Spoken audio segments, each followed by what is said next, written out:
خواتین و حضرات، کیا آپ نے سوچا ہے کہ جب آپ کسی کو معاف کرنے کا فیصلہ کرتے ہیں تو در حقیقت آپ یہ عمل مرحلہ وار کر رہے ہوتے ہیں، یعنی سٹیپ بائی سٹیپ۔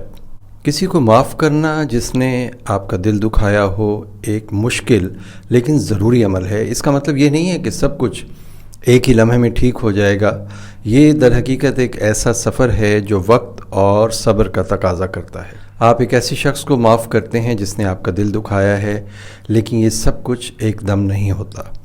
یہ ایک ایسا عمل ہے جو آہستہ آہستہ آگے بڑھتا ہے۔ کچھ دن آپ محسوس کرتے ہیں کہ آپ مضبوط ہو رہے ہیں، آگے بڑھ رہے ہیں، لیکن پھر اچانک ایسے لمحات آتے ہیں جب ماضی کے زخم پھر سے تازہ ہو جاتے ہیں۔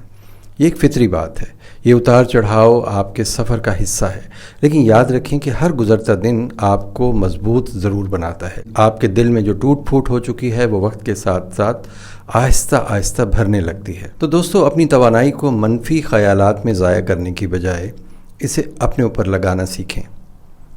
یہ وہ وقت ہے کہ جب آپ اپنی خوشیوں کی جانب لوٹیں گے، آپ ان تمام چیزوں کو ترک کر دیں گے جو آپ کو تکلیف پہنچا رہی ہیں۔ آپ اپنے لیے وقت نکالیں، اپنی پسندیدہ کتابیں پڑھیں، کوئی نیا مشغلہ اپنائیں اور ہر وہ کام کریں جس سے آپ کو خوشی ہوتی ہے۔ آپ اپنے قریبی دوستوں اور اہل خانہ کے ساتھ وقت گزاریں، کیونکہ یہ وہ لوگ ہیں جو آپ کی مدد کریں گے اور زندگی بھر آپ کی خوشی اور غمی میں آپ کے ساتھ رہیں گے۔ دکھ اور تکلیف کی کیفیت میں زیادہ دیر تک رہنا زخموں کو گہرا کرتا ہے۔ اگر آپ ان احساسات کو بار بار دہراتے رہیں گے، سوچتے رہیں گے، تو یہ آپ کی زندگی کو جکڑ لیں گے۔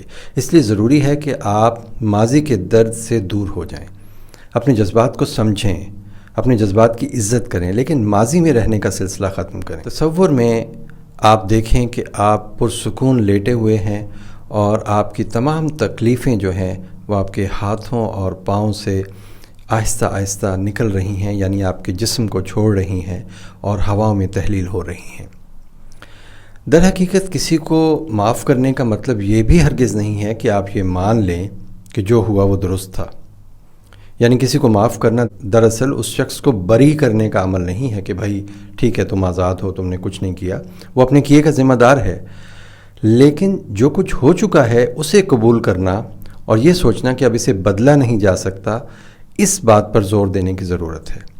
اپنے مستقبل کی طرف دیکھیں، یہ تسلیم کریں کہ زندگی ایک مسلسل سفر ہے اور آپ کو آگے بڑھنا ہے۔ اور سب سے اہم بات یہ ہے کہ آپ اپنی زندگی کا کنٹرول دوبارہ حاصل کریں۔ اپنے جذبات، اپنی تکلیفوں کو اپنی خوشیوں اور خوابوں پر اثر انداز نہ ہونے دیں، کیونکہ زندگی کہیں بڑی چیز ہے، اس شخص سے بھی بڑی جس نے آپ کا دل توڑا ہے۔ آپ کا دل مضبوط ہے، آپ میں یہ طاقت موجود ہے کہ آپ دوبارہ سے اپنی خوشی سے اپنی زندگی گزار سکیں۔ جب آپ ان تمام مراحل سے گزرتے ہیں تو آپ کو احساس ہوتا ہے کہ معاف کرنا کسی اور کے لیے نہیں، بلکہ آپ کے اپنے لیے، آپ کے اپنے سکون اور خوشی کے لیے ضروری ہے۔